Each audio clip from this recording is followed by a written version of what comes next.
Como he dicho varias veces, sabemos que no podríamos ser ni hacer nada sin la capacidad para ello. Las capacidades no las hemos creado nosotros. Las capacidades son poderes que están en una maleta que traemos en este viaje. Así como cuando uno hace un viaje a la nieve y se lleva el equipo de esquí, el equipo de esquí representa un potencial, una capacidad para darle sentido a ese viaje. Imagínense irse a la playa y no llevarse el bikini, el short, qué sé yo, el bloqueador solar. Uno llega y no sale del hotel, porque dice, si no me traje todo eso, si no tengo las capacidades para la experiencia, o sea, no voy a vivir la experiencia, no puedo vivirla. Entonces las capacidades que traemos en esa maleta virtual, a lo que llamamos el potencial humano, las capacidades revelan el propósito, precisamente. Entonces hagan de cuenta que ustedes encuentran una maleta en la carretera, la maleta de alguien. Abren la maleta y tiene un equipo de esquí. ¿Qué es lo que van a pensar? Este hombre iba a un lugar con nieve, este hombre iba a esquiar. Es decir, la capacidad revela el propósito, el sentido del viaje, el sentido de lo que voy a hacer y para qué voy, a dónde voy. Cuando nosotros observamos nuestras capacidades, eso revela, sobre todo la vocación en tal caso va a revelar un propósito más singular, más de la persona. Las capacidades comunes revelan el propósito común de la especie y las capacidades singulares revelan el propósito singular de la persona. Entonces, una primera conclusión que tenemos es que las capacidades, el potencial humano, revela el sentido de la existencia del hombre. Entonces, para cumplir el propósito de nuestra existencia, deberíamos usar esas capacidades. O dicho de otro modo, al usar las capacidades, estaríamos cumpliendo el propósito de nuestra existencia. Bien. Ahora, el tema es que no todas las capacidades que traemos y el potencial humano en sí es conocido o es identificable. Y vamos a ver eso. Ya tenemos claro el primer punto. Ya sabemos que el propósito de nuestra vida, que nuestro plan de vida se revela en nuestras capacidades comunes a la especie y particulares. Un dato muy importante es el siguiente. Así como existe coherencia entre el equipo de esquí y la nieve que hay en la pista de esquí, uno dice, hay coherencia. Entre las capacidades y el potencial humano y la realidad del hombre hay coherencia. Quiere decir esto que si uno llega a la nieve y dice, oh, acá no se puede caminar, acá uno... No, espérate, mira, el equipo de esquí es coherente, es oportuno, es razonable con la nieve, ¿ok? Va a haber esa relación de coherencia. Entre lo que nos pasa, entre lo que la vida nos reclama y la realidad nos reclama, y las capacidades que tenemos, existe coherencia. Esto es un segundo dato importante. ¿Por qué? Porque para alguien que jamás en su vida se enteró de que el hombre esquía, si yo lo llevo a la nieve, va a decir, esto no es un lugar que tenga nada que ofrecer, no es un lugar propicio, no es un lugar, o sea, acá qué vamos a hacer nada, vámonos a otro sitio. En cambio, si alguien le dice a ese hombre, mira, pero ya hemos inventado el esquí, tenemos la capacidad de esquiar, solamente a ti te faltaría aprender, enterarte y aprender, desarrollar esa capacidad que la tienes, porque otros hombres ya lo hacen. Entonces este hombre diría, o sea que tenemos la capacidad para deslizarnos en la nieve mejor, más rápido que en otros sitios, sí. Y encima lo disfrutamos, sí. ¿Y yo puedo hacerlo? Claro que puedes. Porque otros lo hacen con las mismas capacidades que tú traes. ¡Wow! Entonces esa persona acaba de descubrir una capacidad que tiene, pero que de otro modo, si alguien no se lo indicaba, si no encontraba un referente, jamás se le hubiera ocurrido tal vez. Y hubiera renunciado, hubiera escapado de la nieve pensándose incapaz o pensando que era algo que no le ofrecía nada bueno. Es importante este segundo dato considerarlo porque el primer dato es revelador en cuanto a que las capacidades revelan el propósito de mi existencia, pero hay una consideración, no conozco mis capacidades hasta que las manifiesto o hasta que las veo manifiestas en otro. Pero al mismo tiempo sé que la realidad guarda coherencia con mis capacidades, por ende, lo que la realidad me propone o lo que la realidad me demanda yo tengo que saber o darme cuenta de que yo tengo el potencial que me permite sortear ese obstáculo, pero tengo que aprender a usarlo, tengo que desarrollarlo, así como aprender a esquiar. Bien, entonces la primera conclusión es que el propósito de nuestra existencia consiste en desarrollar y llevar a su máxima expresión todas esas capacidades que traemos en esta especie de maleta. Y no hace falta que las conozcamos de antemano, no hace falta que uno conozca, que le den una lista de cuáles son esas capacidades. Lo que sí es necesario entender que entre lo que la realidad me demanda y ese potencial existe coherencia. ¿Ok? Haría un paréntesis acá. Nosotros a veces rompemos esa coherencia cuando creamos realidades artificiales para las cuales no tenemos capacidades que las resuelven. Y ahí es donde el hombre crea esa pobreza, crea esa dificultad. Por ejemplo, cuando el hombre altera lo que come o altera la alimentación, crea una situación para la cual su cuerpo no tiene capacidad. Si yo como un alimento artificial, industrial, que ha creado el hombre, que me hace daño, no tengo, en principio el cuerpo no tiene la capacidad para resolverlo. Pero el hombre, desde la misma capacidad que creó el veneno, puede crear el antídoto. O sea que siempre, siempre se da esta coherencia. ¿Ok? Hago esta aclaración porque uno puede decir, no, pero espérate, hay cosas para que el hombre todavía no ha descubierto, no ha resuelto. Las va a resolver. Ahora, la cuestión es, ¿qué sentido tiene empeñar tiempo y energía en desarrollar soluciones a problemas que yo mismo he creado? ¿Por qué mejor no dejo de crear el problema? ¿Qué sentido tiene ponerme a reciclar plástico si el plástico lo creo yo, no lo crea la naturaleza? ¿Por qué no dejamos de crear plástico? Y ahorramos un montón de tiempo y energía. Eso sería lo más razonable, ¿verdad? Pero tenemos la capacidad para resolver lo que perjudicamos, porque en el fondo somos un cúmulo de capacidades y el objetivo es que esas capacidades se desarrollen. Bien, entonces la pregunta sería, ok, ya tenemos que claro que nosotros traemos un montón de capacidades que a partir de que se corta el cordón umbilical empiezan a medirse con la realidad, y que este show, este juego termina cuando todas esas capacidades se despliegan y llegan a su máxima expresión. Ahí ya está. ¿Qué sería lo que ocurriría ahí? Bueno, que ya no existiría ninguna demanda, ningún requerimiento ante el cual yo me sintiera retado, así como respirar. Miren qué importante que es respirar, nos morimos, 3, 4, 5 minutos sin respirar, nos morimos. Y no estamos volviéndonos locos de diciendo, si no respiro en 3 minutos me muero, esto es terrible. Imagínense, sería un drama en la vida. Si uno se tuviera a pensar que si no tuviera aire para respirar en 5 minutos me muero, imagínense cómo sería la vida, un drama. Estaríamos todos conllevando por las dudas tubo de oxígeno, por las dudas. ¿Por qué no hacemos eso? Porque nadie considera un riesgo, un problema, eso es un tema superado. Bien, con todas las capacidades hay que llegar a ese punto, que sea un tema superado, que no haya reto. Pero imagínense si no tuviéramos reto, sería sumamente aburrida la vida. ¿Para qué vivimos? ¿Qué necesitamos para desarrollar el potencial? Entonces, 3 cosas en principio. Tiempo, experiencias y referentes válidos o inspiracionales.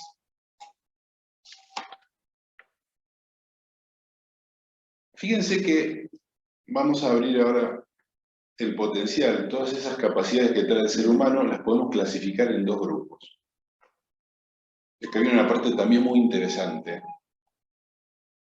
Hay un grupo de esos poderes o esas capacidades que se desarrollan sin nuestra intervención voluntaria, que se desarrollan y se despliegan por el simple paso del tiempo. Por ejemplo, la capacidad sexual. Por el simple paso del tiempo se desarrolla esa capacidad. Entonces uno puede decir de cualquier especie animal, incluido el hombre, por ejemplo, los seres humanos a los 12 años de edad están desarrollados sexualmente. Bien, ¿qué tuvimos que hacer? Nada. No solo no hicimos nada, sino que esa capacidad, cuando se desarrolla, nos transforma el comportamiento. Y no nos damos cuenta. Pero no todas las capacidades se desarrollan por el simple paso del tiempo. Es decir, la variable tiempo afecta a un cierto grupo de capacidades. Hay otro grupo de capacidades, que son precisamente las que nos distinguen del resto de los animales, que son atemporales, que el tiempo no les hace ni mu. O sea, no importa si tienes 10, 15, 20 o 70 años, esas capacidades, por el solo paso del tiempo, no se mueven. Bien, y ahí está el punto. Ese es el tema. Porque esas capacidades, las atemporales, las que no son afectadas por el paso del tiempo, solamente se van a mover si vivimos determinadas experiencias. Si no vivimos esas experiencias, no hay manera. Por ejemplo, hay gente que se va a morir sin haber esquiado. Hay gente que se va a morir sin haber nadado. Hay gente que se va a morir sin haberse lanzado en paracaídas. Hay gente que se va a morir sin vivir un montón de situaciones que te capacitan. Hay gente que se va a morir sin saber diseñar o construir una casa. Es decir, hay un montón de capacidades que podemos no desarrollar y no pasa nada. Vivimos. ¿Ok? Y podemos vivir 250.000 años y no las vamos a desarrollar nunca. Si acaso no vamos a la nieve, nos subimos a un par de chillas y empezamos a intentar, ya no hay manera. Es decir, hay capacidades, hay una parte del potencial que es la más significativa, que se desarrolla sí, solo sí, vivimos experiencias determinadas. ¿Y qué pasa? Ante esas experiencias, ¿cómo se va a sentir la persona que por primera vez se sube un par de esquí? Mal, o sea, no sé cómo se hace, se me abren las piernas, se me cierran, me caigo. Esto es una locura. La primera vez que te subiste a una bicicleta, o antes de subirte a una bicicleta, veías, pero es imposible que alguien pueda andar en bicicleta. La primera vez que viste un avión volar, decís, es imposible que ese mastodonte vuele. Esos barcos transatlánticos, uno dice, es imposible. Hay tantos imposibles que nos hacen evitar experiencias y que son las experiencias que nos hacen desarrollar el potencial, que estamos complicados y nos quedamos en un estado de subdesarrollo. El tema es que las capacidades que se desarrollan por el simple paso del tiempo son las capacidades animales humanas, son las más primitivas. Si no desarrollamos las otras, si no vivimos las experiencias que les digo que desarrollan el otro potencial, solamente la vida nuestra es una vida animal. Es un suelo sobre el cual se podría, es un suelo fértil, sobre el cual se podría sembrar un montón de cosas, pero no se siembra.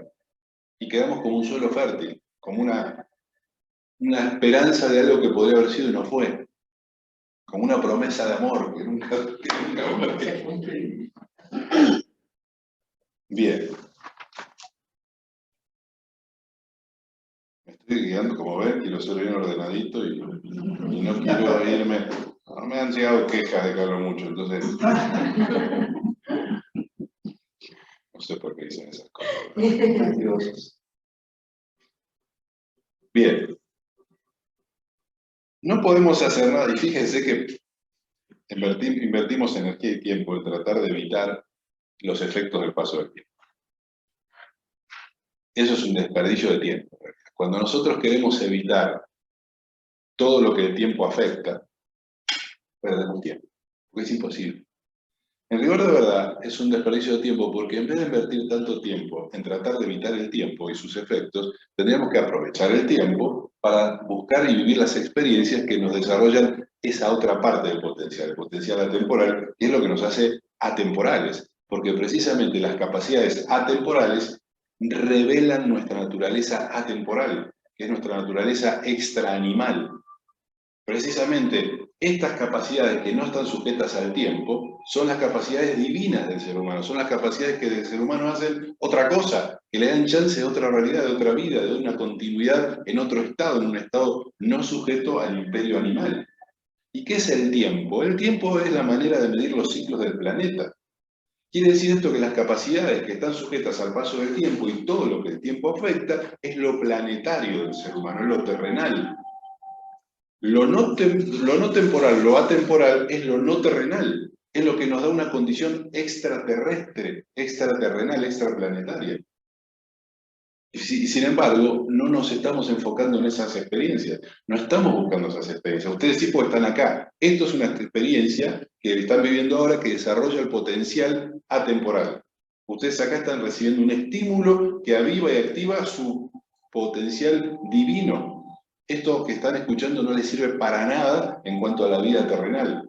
Al contrario, les va a hacer pensar un montón de cosas que para ganar dinero tal vez no les sirven, porque les va a dar sensibilidad, moral, sentido de justicia, y saben que para ganar en el mundo salvaje no hay que tener todo eso, hay que ser bien salvaje, bien primitivo. Entonces, los que están siguiendo este camino, los que están buscando estas experiencias, son personas que están naciendo en otra realidad, están regando otra semilla. Están locos.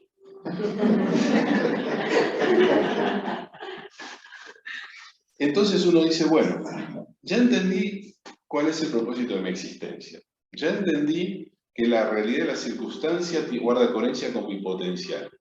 Ya entendí que en mi mochila, donde están todos los poderes, hay unos que se van a desarrollar solitos, así como uno ve en la sierra y todo lo que crece, y el hombre dice, nosotros no hicimos nada. Y ahí crecen las cosas, o sea, por el paso del tiempo, por la influencia de los ciclos planetarios, hay capacidades que se desarrollan y crean vida, crean resultados, pero precisamente hay otras que son atemporales, que son las que marcan la gran diferencia, las que nos hacen más que animales. Eso lo tenemos claro. La pregunta que uno puede tener en esta instancia es, ok, el segundo punto, la coherencia que guarda la realidad y la circunstancia con las capacidades, ¿también aplica para las capacidades atemporales? Las capacidades atemporales, que solamente se desarrollan en determinadas experiencias. ¿Qué pasa si yo no busco las experiencias? ¿Las experiencias me buscan a mí, vienen a mí? ¿No? ¿Quién más? ¿Quién da más? ¿Quién dice no? Bueno, ahora vamos a ver qué dice. Vamos a seguir el orden. Bien.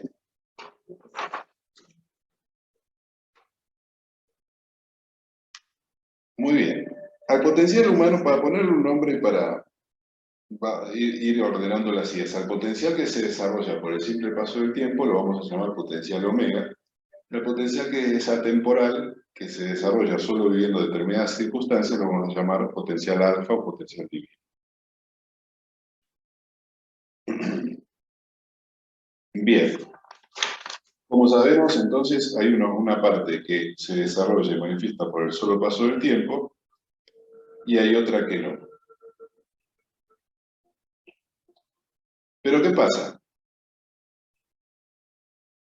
Si bien la realidad no nos va a dar, en el caso del potencial atemporal, no nos va a dar la experiencia que hace desarrollar ese potencial, sí va a surgir en nosotros el apetito, es decir, el potencial va a llamar nuestra atención, esa capacidad, ese potencial no va a pasar desapercibido, va a generar un apetito, va a generar una duda, va a generar una inquietud, va a generar una falta. Esa falta, esa incomodidad que el potencial divino nos va a hacer sentir, nos va a obligar a buscar la experiencia que lo desarrolla y que nos permite alcanzar el alivio. Entonces, mientras que el potencial humano, terrenal, terrícola, se desarrolla solito y nosotros somos simples espectadores, simples testigos. Vemos cómo el cuerpo se desarrolla, crece, nos descubrimos en la niñez, cuando vemos a los papás que se besan, decimos, guácala, se besan, qué asco. Luego la capacidad sexual se desarrolla y decimos, uy, besarse, qué rico. Y uno dice, ¿qué pasó? O sea, ¿cómo puedo pasar de un extremo al otro? Y así uno va cambiando comportamientos, actitudes que no son su diseño, que uno es un simple testigo de lo que le pasa y de cómo es. Sin embargo, nos sentimos tan propios, ¿no? Tan como que yo decido mi vida. Que es cierto. ¿Sí? Tu cuerpo y tu naturaleza te va llevando de la mano y tú acompañas. A veces no acompañas, ¿no? A veces te pones en rechazo y creas una personalidad en antagonismo que es el otro. Pero aún así, todo ocurre dentro de ese mundo del potencial. Sin embargo, el potencial divino, como digo, el potencial divino no va a desarrollarse solo, sino que precisamente, y por eso es la parte creativa del ser humano, te va a dar la inquietud, te va a iniciar, te va a dar el apetito, pero tú tienes, porque eso es parte del desarrollo de ese potencial, tú tienes que ir hacia la circunstancia. Ustedes habrán escuchado algo que se llama el libre albedrío. El libre albedrío, precisamente, es un margen de libertad que tenemos, que es coherente y es lógico, no con el potencial omega, no con las capacidades humanas terrenales. Ahí no deberíamos movernos con libertad. Por ejemplo, ¿qué sentido tiene el libre albedrío en comer lo que se te ocurre si te terminas haciendo daño? O sea, ¿qué sentido tiene la libertad ahí? Si ahí no se trata de experimentar, ahí se trata de dar al cuerpo lo que necesita y ya. ¿Para qué vas a experimentar? ¿Para qué libertad? En las capacidades que son humanas, o que la capacidad del omega, el potencial terrenal, está todo decidido. Ahí no necesitamos libertad. De hecho, la libertad es un problema. La libertad para experimentar, no tenés que experimentar nada. Voy a experimentar mi sexualidad. No tienes nada que experimentar. Ya está todo decidido. O sea, la perfección y la plenitud la logras cuando haces lo que ya está decidido. Porque tu cuerpo ya está diseñado y ya está decidido lo que le hace bien y lo que le hace mal. ¿Para qué libertad? La libertad coincide y es coherente con el potencial divino. ¿Por qué? Porque si yo no tuviera libertad, ¿cómo creo las experiencias que desarrollan ese potencial? ¿Cómo creo la circunstancia que me hace superar los retos? ¿Cómo desarrollo la cualidad creativa, que es la parte fundamental de ese potencial? Entonces, el hombre, en algún momento de su deriva evolutiva, se va a dar cuenta de esto y va a decir, miren, en los temas que son humanos, no hay libertad, no tenemos que usar esta libertad. La libertad es para el ámbito creativo, no para andar revolviendo las cosas ahí y cambiando el plan de Dios, digamos. Y vamos a decir, bueno, ahora vamos a decidir que vamos a caminar todo de cabeza. ¿Por qué? Porque podemos. ¿Sí? A ver, miren, hay dos que van cambiando de cabeza, van dos que van caminando. ¿Ven que se puede? Ahora, a partir de ahora, todo de cabeza. ¿Por qué? Porque tengo la libertad para hacerlo. Y me siento poderoso haciendo lo que quiero con la naturaleza. No es para eso. No es para eso. Y entonces ahí aparece otro tema, que lo vamos a desarrollar otro domingo, que es muy interesante, que aparecen los falsos logros, los falsos triunfos. O de pronto aparece un tipo caminando de cabeza y parece un triunfo. Parece un, miren lo que logré, wow. Y uno dice, ¿qué lograste? Camino de cabeza. Y si el tema no es caminar, el tema es llegar a donde vas. No, bueno, pero yo camino de cabeza, soy más que los que no saben caminar de cabeza. ¿Entienden? Lo vamos a ver en otro. Bien, entonces el primer tema, la primera clave era tiempo. Ya entendimos que el tiempo afecta una parte del potencial, pero no la otra. Y la segunda clave dijimos que eran las experiencias. Bueno, la segunda clave, sobre todo, es indispensable para el potencial divino, para lo que nos hace más que animales, para lo que nos permite una vida no sujeta al imperio del rigor de la selva. Es decir, para poder crear una vida civilizada, sujeta a la inspiración del hombre, que de la inspiración de ciertos hombres vienen, digamos, las leyes, y todo lo que el hombre ha creado en esa construcción de la civilización, todo eso viene de la inspiración, viene del potencial divino. Por eso la libertad, para poder componer una nueva realidad sobre una realidad que ya existía. Pero una realidad nueva que mejora la vida en el sentido de que nos brinda las experiencias y las circunstancias que estimulan y alimentan ese potencial extraordinario que traemos y que nos llevaría a una vida realmente muy distinta. Muy bien. Entonces, el segundo elemento, dijimos, es el de las experiencias. Pero hay un tercer elemento. Bueno, con respecto al segundo elemento de las experiencias, ¿qué es lo que nos condiciona y por qué no vivimos las experiencias que hacen desarrollar el potencial divino? Precisamente porque estamos sujetos a costumbres, creencias y culturas que en principio rechazan lo nuevo, rechazan lo extraordinario, por una serie de razones. Y esas mismas creencias, esa misma cultura es nuestro principal enemigo. O sea, hoy el gran enemigo del hombre no es un dragón, no es una potencia, no es un virus. El gran enemigo del hombre es, digamos, la realidad paralela, la realidad subjetiva que el hombre crea y sobre la cual, digamos, y que ha convertido en una especie de Dios, creado a imagen y semejanza del hombre. El hombre ha creado una idea colectiva de lo que es la realidad y de lo que debe ser, y esa idea colectiva lo impera, lo rige al hombre, y lo limita, porque esa idea que ha creado el hombre surge de su pobreza, surge de su inmadurez. Entonces ha creado una realidad que es inmadura y que lo limita y que por ende lo condiciona. Entonces hoy el hombre vive bajo una serie de supuestos y preceptos que son la razón por la cual el hombre no crece y no desarrolla su potencial. Por ejemplo, culturas o creencias como que mejor una vida sin problemas, evitar las dificultades, buscar lo fácil, buscar lo gratis, buscar el atajo, buscar lo cómodo.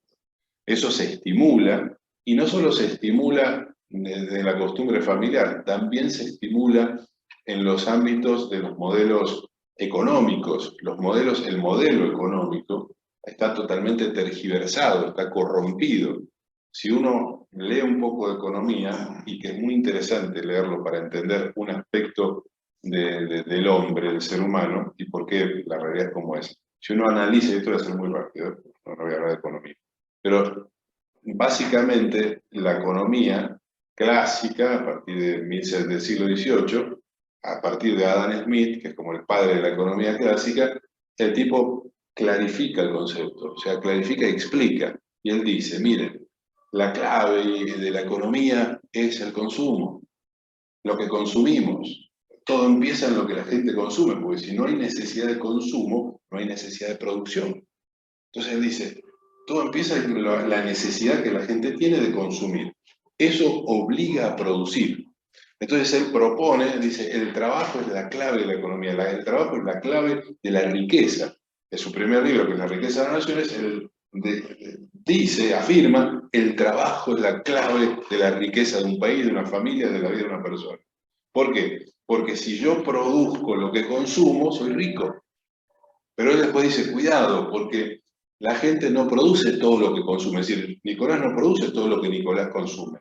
Nicolás produce algo que consume Nicolás y otras personas. Entonces Nicolás tiene que producir más allá de lo que él consume para cambiar esa parte de lo que él produce por lo que otros producen y que él necesita consumir. Y así se crea la división del trabajo y así se crea la economía, un sistema económico de intercambio, donde cada uno produce una parte, pero todos producen lo que todos consumen. Bien.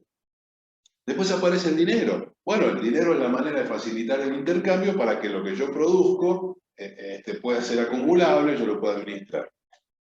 ¿Qué pasó con el tiempo?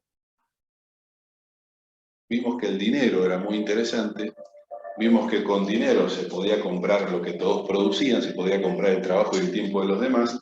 Entonces, ¿qué dijimos? No, la clave no es ni el trabajo ni el consumo, la clave es el dinero.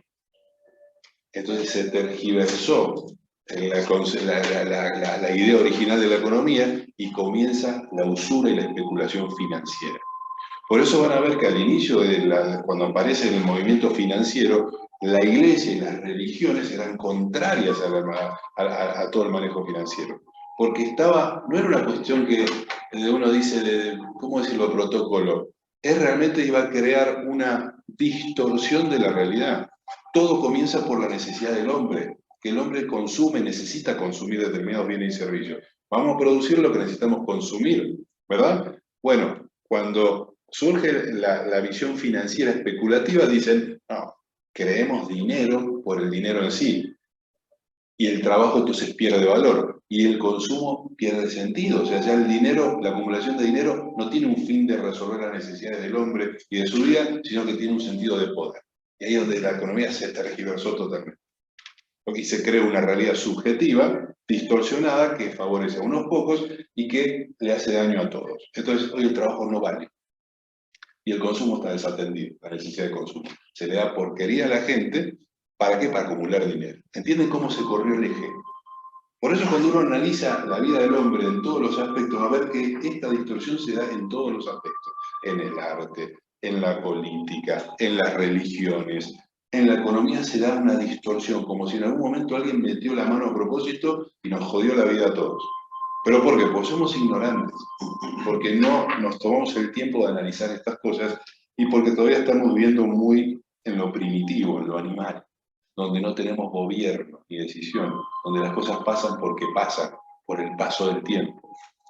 Y no tomamos iniciativa, porque para tomar iniciativa y vivir de una manera atemporal, hay que desarrollar las capacidades atemporales, que nos dan una naturaleza distinta y una realidad distinta. Bien, el tercer elemento, como dije, son los referentes.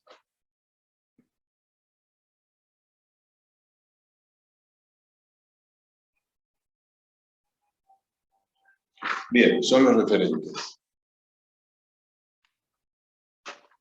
El tiempo, por un lado, primera clave.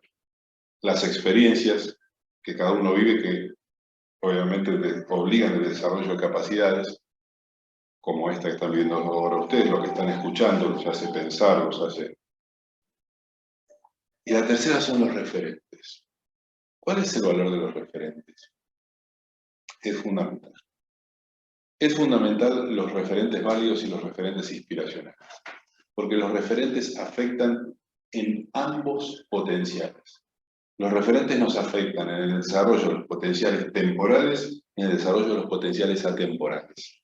En el desarrollo de los potenciales temporales nos afectan porque en el ámbito de lo humano somos gregarios, somos dependientes, somos susceptibles a los otros y como nacemos en un estado prácticamente de incapacidad absoluta, siempre vamos a necesitar de alguien que nos surta. ¿Ok? Y ese alguien que nos surte crea la dependencia y esa persona ostenta poder, jerarquía y se convierte en un modelo ejemplar a seguir. Porque la naturaleza es muy lógica, es muy inteligente y dice, copia al que sabe. Todos van a tener la misma responsabilidad, la misma necesidad. Bueno, mira al que la ha resuelto y hagan todo lo que hace ese. ¡Punto! No hay más misterio.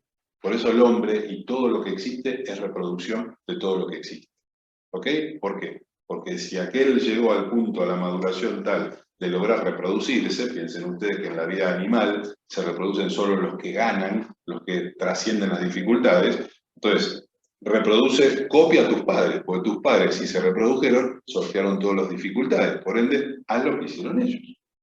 Esto dice la naturaleza animal, humana, terrenal. Las capacidades atemporales sirven para esto. Entonces, como nosotros, desde el punto de vista humano-animal, reproducimos, copiamos, el referente, es decir, de quien dependemos, se convierte en nuestro referente.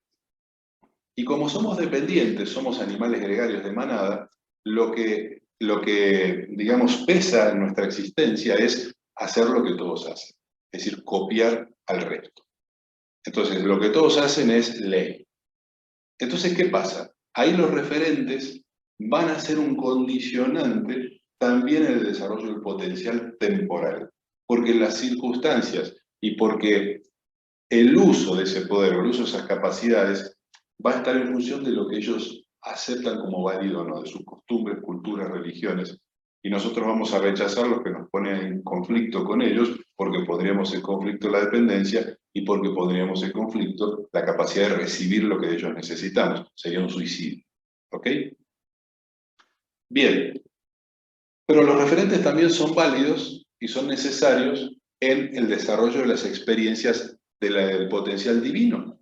Porque yo, como el que va a la nieve por primera vez, aunque tiene la capacidad de convertirse un día en un excelente esquiador, si no tiene un referente que le diga cómo se hace, tal vez no lo logre. ¿Por qué? Porque el desarrollo de esas capacidades lleva tiempo, aunque sean atemporales, porque están condicionadas y ligadas a la capacidad temporal. Si no, no hubieran encarnado, no se hubieran depositado en este cuerpo. Es decir, el potencial divino está condicionado por el potencial humano. ¿Ok? ¿Qué quiere decir esto? Que el potencial divino se va a desarrollar sí y solo si vivimos las experiencias, pero sí y solo si vivir esas experiencias no representa un conflicto existencial, un conflicto con la manada, un conflicto con la familia. Porque eso sabotearía y haría casi imposible que vivamos esas experiencias. ¿Se entiende por qué? ¿Se entiende esta parte?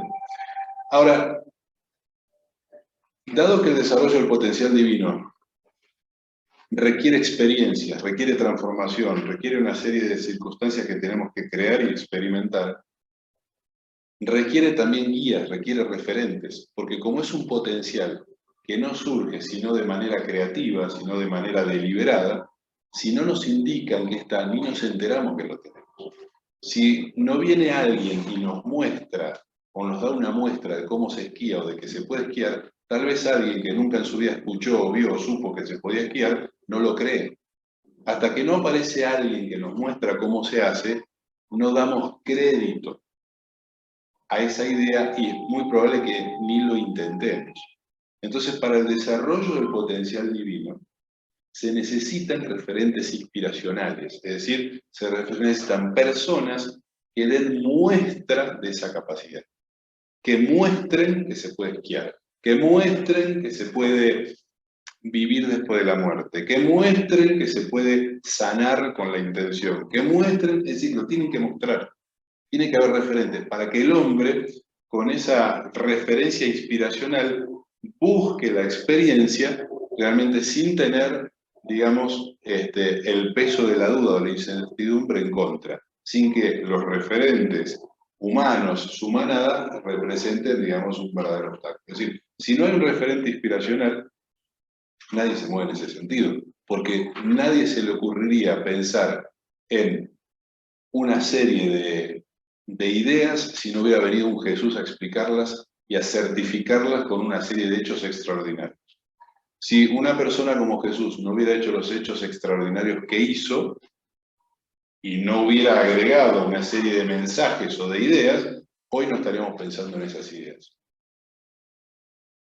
¿Ok? No estaríamos pensando en esas ideas.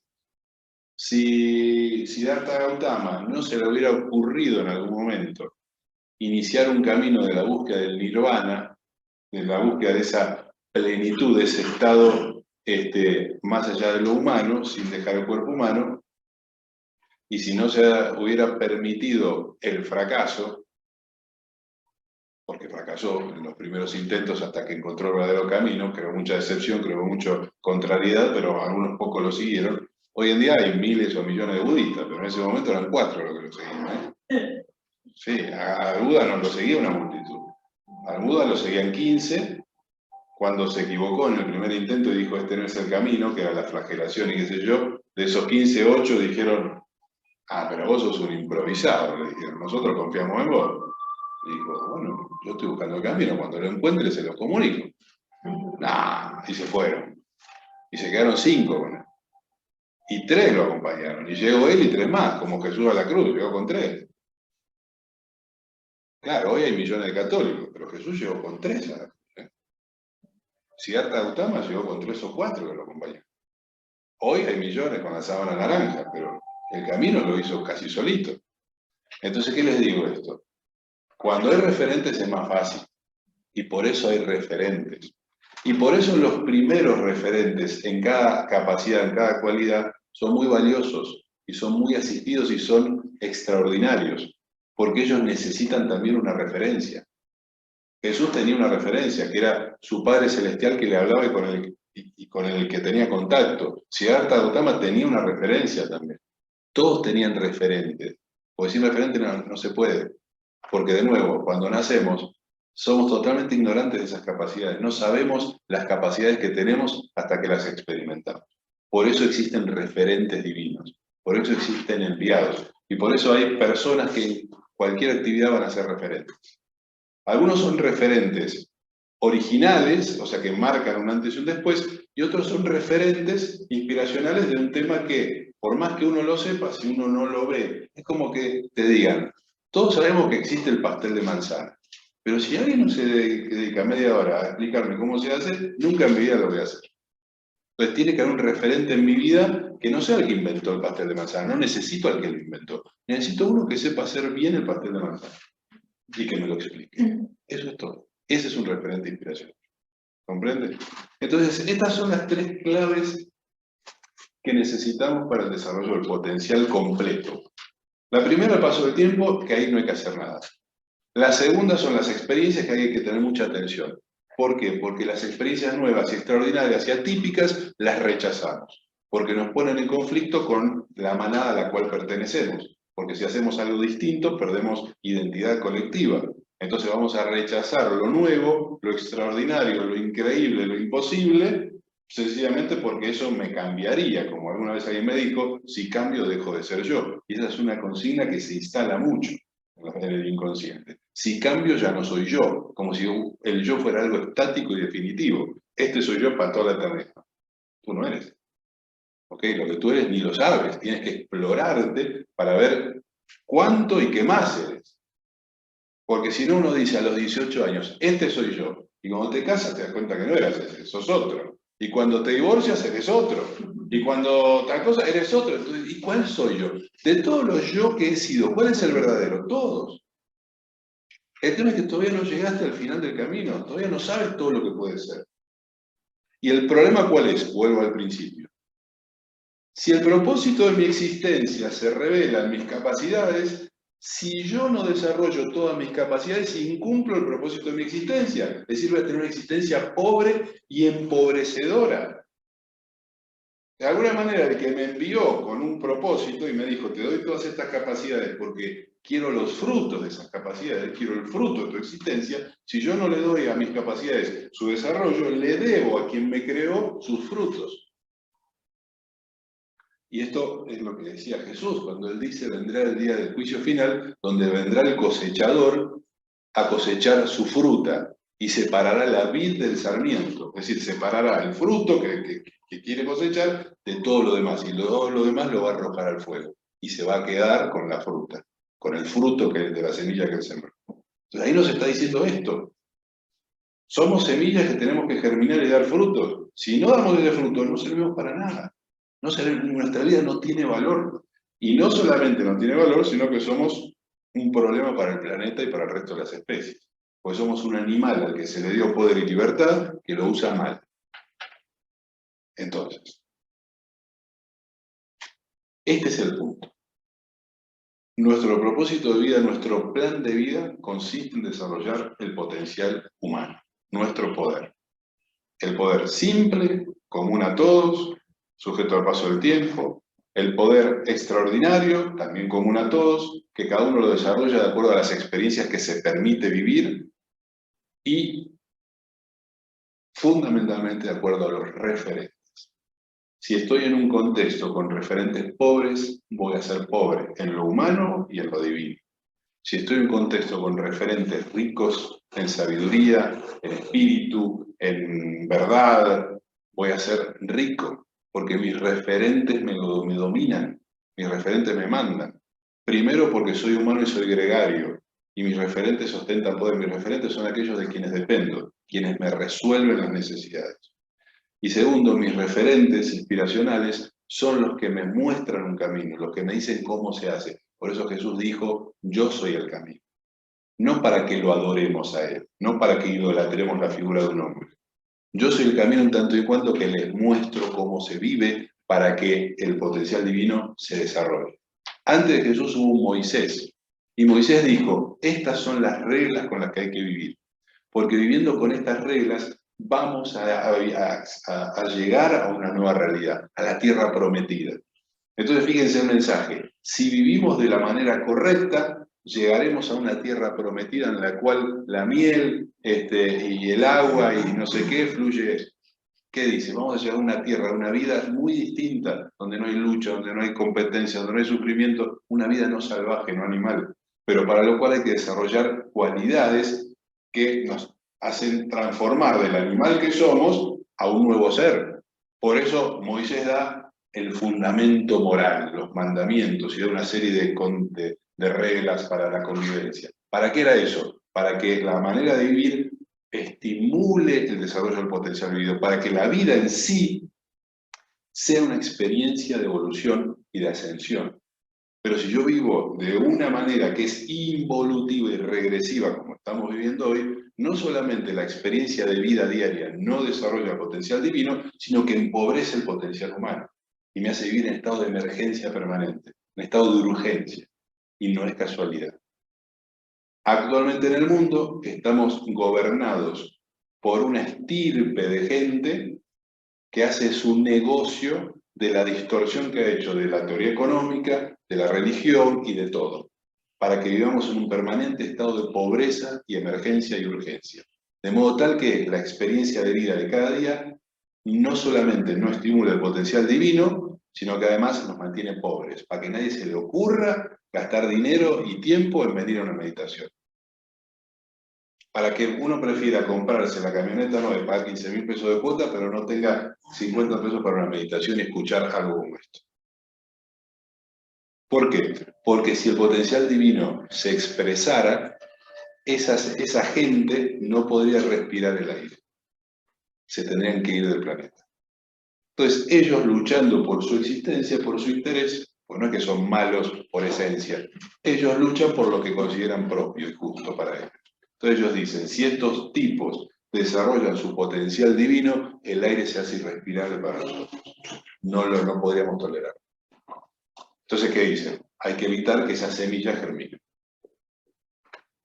¿Cómo hacemos? Mantengámosla como una semilla, en el frasco, en el medio de la mesa. Ahí no va a germinar nunca.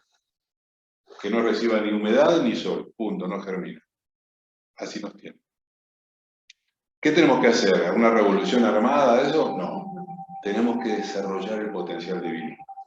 Tenemos que buscar darle a ese potencial el estímulo que necesita para crecer. Y entonces, ya para ir a la meditación, para eso sirven las meditaciones que hacemos aquí. Precisamente la meditación es una de las experiencias que estimula el desarrollo del potencial divino. No todas las experiencias están afuera. Gran parte de las experiencias son íntimas e interiores. La experiencia de la autoexploración, que es la experiencia que nos enseñó Siddhartha Gautama, cuando él descubre que el nirvana está dentro y que hay que buscarlo hacia adentro, para lo cual hay que deshacerse de todos los reclamos y demandas del exterior, de lo exterior. Él dice, primero, Siddhartha Gautama, él hace un camino de autoflagelación porque él interpretó y dijo, tengo que aplacar al animal en mí para que el ser divino surja, pero mientras el animal con sus pasiones me gobierne, el ser divino no va a tener protagonismo. Entonces tengo que matar las pasiones del animal humano para que el ser divino aflore. Entonces empezó un camino de autoflagelación, de restricción dolorosa. En un momento se dio cuenta que eso empeoraba la situación. Que lastimar al animal le daba protagonismo al animal, porque era un animal herido, que reclamaba desde la herida. Entonces dice, no, este no es el camino, y ahí es donde queda la primera decepción. Ahí es donde muchos lo dejan solo. De los 15, no se crean que había más alrededor de eso. Se van. Esos que se fueron seguían pensando que era la autoflagelación en el camino. Este dice, no va por ahí, no va por infligirse dolor. Y entiende, dice, no, el punto es darle al animal lo mínimo indispensable, que el animal esté bien alimentado, que el animal esté bien descansado, pero que el animal tenga lo que necesita, ni más ni menos.